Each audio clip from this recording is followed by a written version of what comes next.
Impeach! Impeach Sara now!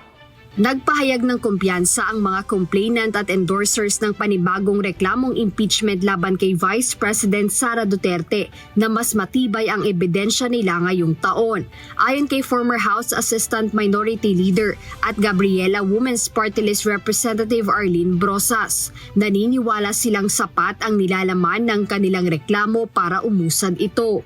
Ang prayer po namin dito talagang makita ng Committee on Justice that the complaint is sufficient in form and substance and that there is a probable cause to impeach Sara Duterte as Vice President.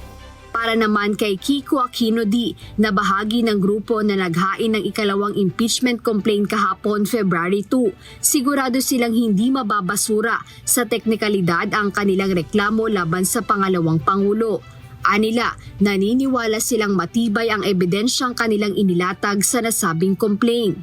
Ano po yung confidence level na napapasa ito pagdating dun sa sufficiency in form and substance? Sufficiency in form and substance, we're quite confident naman po. Very confident.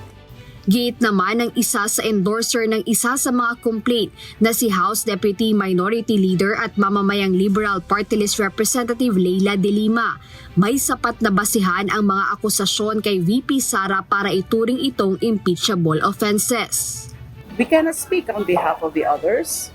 Nung nakita ko na nga yung complaint, and that's why I decided nga, as I said, to endorse it kasi naniniwala ako dun sa mga allegation na merong enough support, evidentiary support, and may basehan that these are really impeachable offenses. So I cannot speak on behalf of the others. Binigyang diin naman ni House Assistant Minority Leader at Kabataan Party List Representative Rene Co na isa rin sa mga endorser.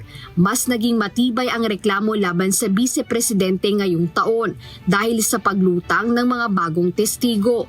Kabilang na aniya rito ang idinagdag sa naunang reklamo ng mga testimonya o revelasyon ni Ramil Madriaga tungkol sa umano'y anomalya sa Department of Education na noon ay hawak ni Vice President Duterte. We have strong basis for this impeachment complaint. Dadagdagan pa nga with the Madriaga testimony. So, ang ating muling hiling ay sa House Committee on Justice o kung ano mang kapalaran nito sa House ay agad mabagsakan na merong probable cause for impeachment, matransmit po ito sa Senate at magsimula ang trial and that it proceeds forthwith.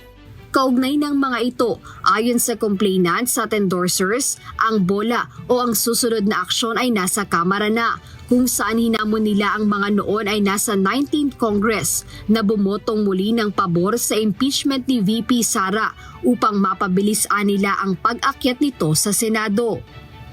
Jed Neresina, UNTV News and Rescue. Diyos ang aming sandigan, serbisyo publiko ang aming pinahahalagahan.